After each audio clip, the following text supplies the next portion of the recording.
The midnight visitor Hindi summary, Robert Arthur. The midnight visitor एक रोमांचक जासूसी कहानी है जिसके लेखक रॉबर्ट आर्थर हैं। कहानी का मुख्य पात्र आउसिबल एक अनुभवी सीक्रेट एजेंट है। उसका व्यक्तित्व किसी फिल्मी जासूस जैसा नहीं है। वह मोटा सा, शांत स्वभाव का व्यक्ति है, इसलिए लेखक फाउलर, जो एक युवा लेखक है, उसे देखकर निराश हो जाता है। उसे लगता है कि आउसिबल में किसी जासूस जैसी कोई बात नहीं है।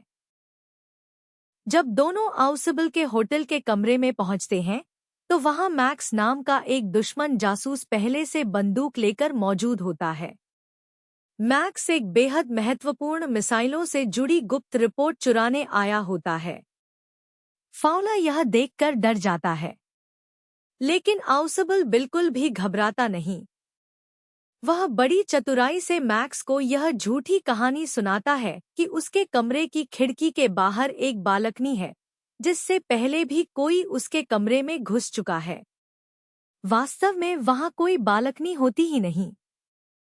कुछ देर बाद दरवाजे पर दस्तक होती है। आउसिबल तुरंत मैक्स से कहता है कि पुलिस आ गई है, क्योंकि उसने पहले से सुरक्षा के लिए उन्हें बुलाया था। यह भी एक झूठ होता है। पुलिस के डर से मैक्स जल्दी जल्दी खिड़की से बाहर निकलकर उस कथित बालकनी पर कूदने की कोशिश करता है। जैसे ही मैक्स बाहर कूदता है, वह नीचे गिर जाता है और उसकी चीख सुनाई देती है, क्योंकि वहां वास्तव में कोई बालकनी नहीं होती। दरवाजा खुलता है, लेकिन अंदर पुलिस नहीं बल्कि हेनरी नाम का वेटर आता है, जो आउसिबल के लिए ड्रिंक लेकर आया था।